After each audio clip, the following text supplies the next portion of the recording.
Amados irmãos da Igreja Presbiteriana Memorial em Muribeca, que a graça e a paz do Senhor Jesus seja com todos vós.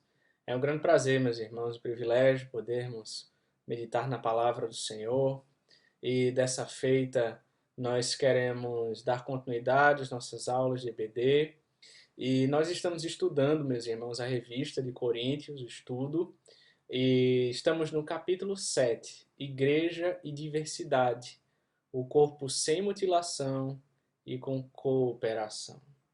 E nós temos por base para essa aula o texto de 1 Coríntios capítulo 12. Vamos ler o texto sagrado, então orarmos, para então darmos continuidade de onde nós paramos nesse estudo. Então abra comigo, eu convido, 1 Coríntios capítulo 12, vai falar acerca dos dons espirituais. Paulo diz assim a respeito dos dons espirituais: não quero, irmãos, que sejais ignorantes. Sabeis que outrora, quando erais gentios, deixáveis conduzir-vos aos ídolos mudos, segundo erais guiados. Por isso vos faço compreender que ninguém que fala pelo Espírito de Deus afirma anátema a Jesus. Por outro lado, ninguém pode dizer Senhor Jesus, senão pelo Espírito Santo. Ora, os dons são diversos, mas o Espírito é o mesmo. E também há diversidade nos serviços, mas o Senhor é o mesmo. E há diversidade nas realizações, mas o mesmo Deus é quem opera tudo em todos. A manifestação do Espírito é concedida a cada um visando a um fim proveitoso, porque a um é dada mediante o Espírito a palavra da sabedoria, e a outro, segundo o mesmo Espírito, a palavra do conhecimento, a outro, no mesmo Espírito, a fé, a outro, no mesmo Espírito, dons de curar, a outro, operações de milagres, a outro, profecia, a outro, discernimentos de espíritos, a um, variedade de línguas, e a outro, capacidade para interpretá-las. Mas um só, verso 11, e o mesmo Espírito realiza todas estas coisas, distribuindo-as como lhe apraz a cada um individualmente.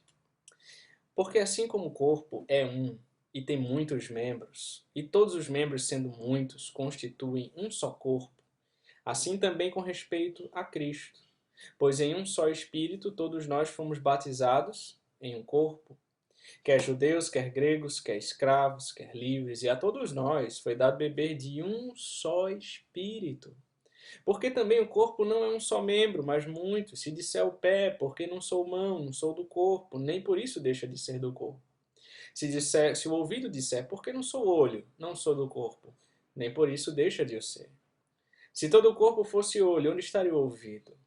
Se todo fosse ouvido, onde o olfato? Mas Deus dispôs os membros, colocando cada um deles no corpo como lhe aprouve.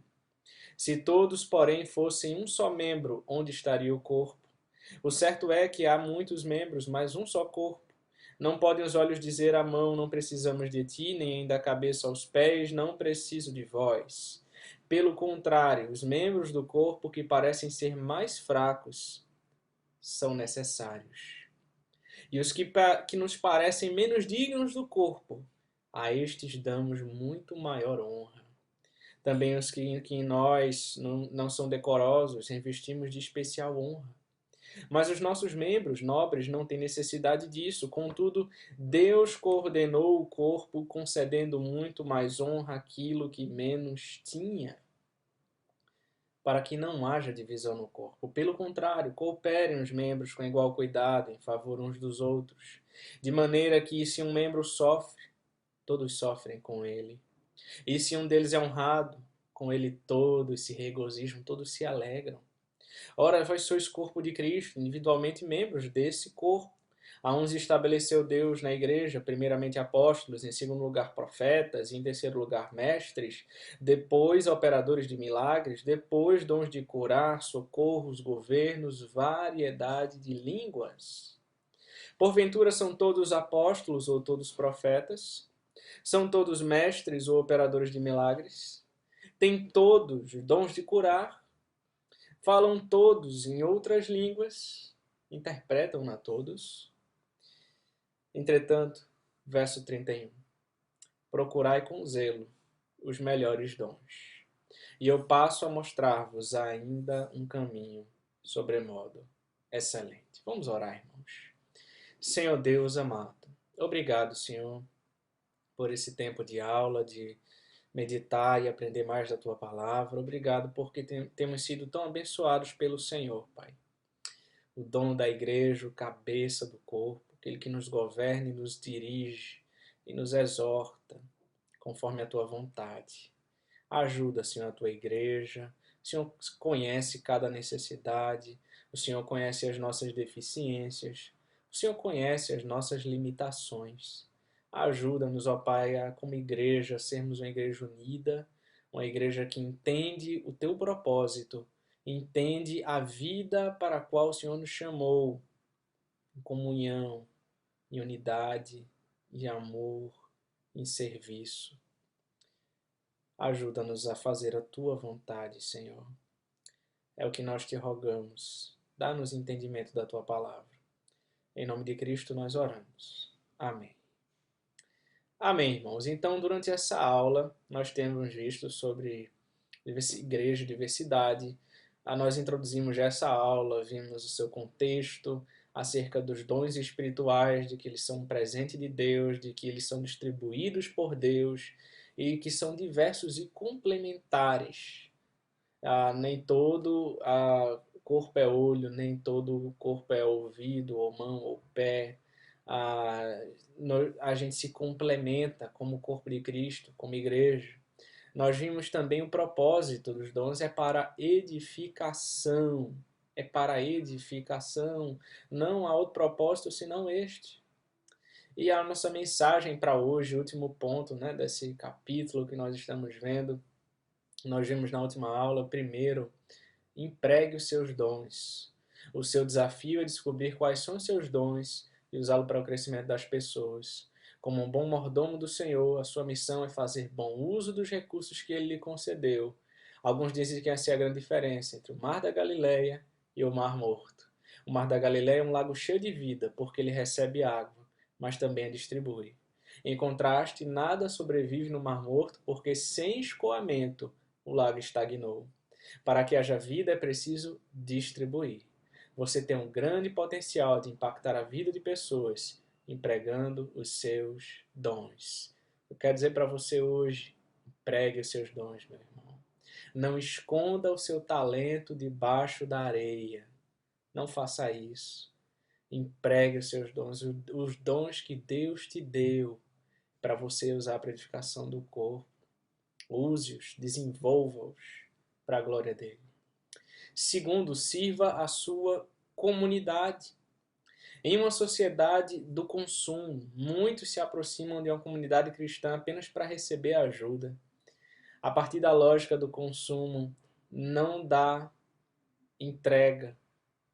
Se o seu amor pela igreja depende, veja, de quanto ela o abençoa e atende às suas expectativas, então basta que ela pare de servi-lo e você vai mudar de comunidade. Ao contrário, porém, sirva a sua comunidade em vez de querer ser servido por ela. Foi isso que Jesus ensinou em Mateus 20 e 28. O filho do homem, ele não veio para ser servido, mas para servir e dar a sua vida em resgate por muitos.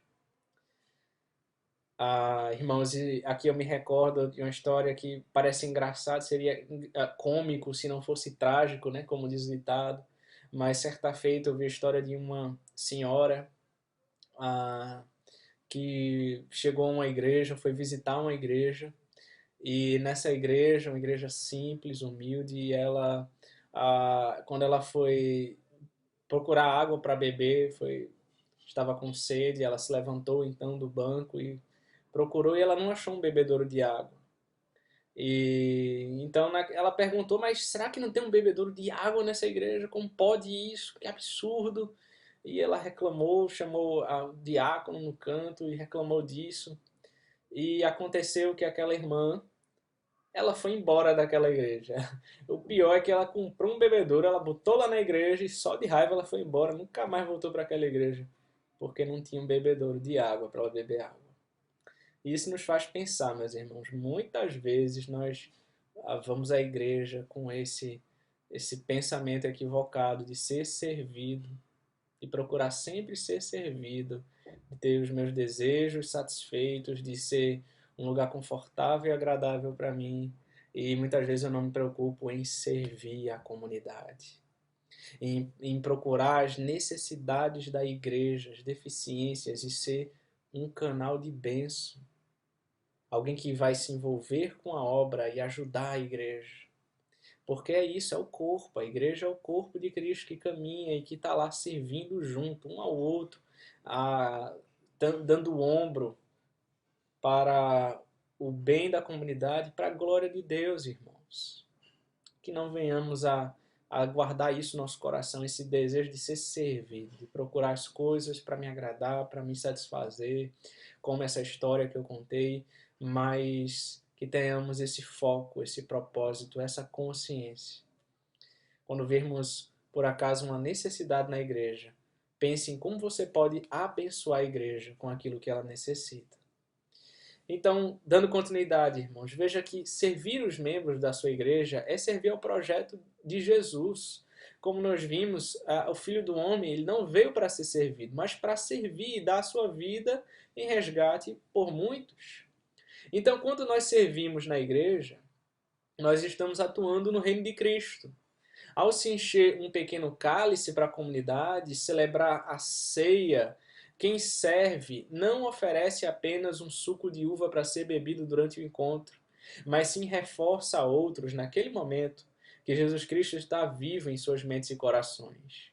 Quando uma pessoa de nossa recepção se coloca à porta da entrada no nosso espaço, ela não está ali para simplesmente dar as boas-vindas a um visitante, mas para facilitar a transformação de pessoas que participam dos cultos, para demonstrar uma hospitalidade que só o Evangelho pode produzir. Desse modo, a pregação do Evangelho já começa em nossa porta de entrada, com hospitalidade e acolhimento. Quando alguém opera uma câmera para filmar o culto, ela não está simplesmente gravando para a internet uma reunião da comunidade, mas está possibilitando que pessoas, mesmo à distância, sejam transformadas através de um encontro pessoal com Jesus. 3 trabalhadores da construção civil são questionados. O que vocês estão fazendo? O primeiro diz, eu estou colocando tijolos. O segundo, eu estou construindo a igreja. E o terceiro, eu estou construindo a casa de Deus. O primeiro pedreiro tem um emprego. O segundo tem uma carreira. O terceiro tem um chamado. Veja, quando falamos de servir, estamos falando de um chamado. Não estamos falando de uma tarefa, mas de missão. Não estamos falando da necessidade da comunidade sendo supridas, mas de pessoas sendo transformadas. Não estamos falando de nossa denominação, mas do reino de Deus. Não é por acaso que a palavra adoração é frequentemente traduzida como serviço. À medida que pessoas servem pessoas, elas estão adorando a Deus. Engajar-se e servir como missão e expressão de adoração. Perdão, irmãos. Expressão de adoração é um sinal de maturidade. Engajar-se e servir com missão, expressão de adoração, é um sinal de maturidade. A igreja precisa conhecer os seus dons e usá-los corretamente, irmãos. O dom é para edificação, lembrem disso, e crescimento da igreja, e não para orgulho pessoal ou divisão. A igreja é unidade. Os dons são diversos, aplicá-los para o crescimento da igreja é um sinal de maturidade cristã. Portanto, irmãos, vivam o plano de Deus para a sua vida. Use seus dons para edificar pessoas, cumprir a missão de Jesus no mundo e trazer glória a Deus. Não fique de braços cruzados. Você pode ter um grande potencial, porém, se não canalizar para o bem das pessoas, as suas potencialidades se tornaram inúteis. Alguns anos atrás, me deparei com uma foto de uma ponte em Honduras, diz o autor do estudo. A ponte atravessa o rio Coluteco, originalmente construída em 1930. E a ponte foi reconstruída em 1996, diz ele. O governo de Honduras, sabendo que a ponte enfrentaria condições climáticas extremas, contratou alguns dos melhores engenheiros e arquitetos do mundo para construir uma ponte que pudesse resistir a qualquer furacão que assolava a região. Em 1998, Honduras foi atingida pelo furacão Mitch, Uma tempestade de categoria 5, devastador. Então Honduras foi destruída, as estradas foram destruídas, houve danos consideráveis nos edifícios e todas as outras pontes em Honduras foram destruídas. No entanto, a ponte Coluteca permaneceu firme e sobreviveu em condições quase perfeitas. Foi uma conquista incrível. Mas a tempestade fez com que o rio se movesse para um caminho completamente novo. O rio saltou de suas margens e esculpiu um novo canal. A ponte altamente tecnológica e importante tornou-se inútil. Grandes talentos que não usam seu potencial para servir de ponte para alguém se tornam irrelevantes. Vamos orar, meus irmãos. Senhor, nos ajude, Pai. Nos ajude a usar os nossos dons para o bem da comunidade. Nos ajude a empregar os nossos dons da maneira correta para a edificação do teu povo, a olhar as necessidades da tua igreja e servi-la, e não procurar ser servido. Nos ajude a sermos pontes, ó Pai, a sermos bênçãos, a sermos canais nas mãos do Senhor, a fim de que não sejamos encontrados pelo Senhor como um servo inútil. Ajuda a tua igreja, Senhor. É o que nós te rogamos em nome de Jesus Cristo. Amém. Que Deus te abençoe, meu querido irmão.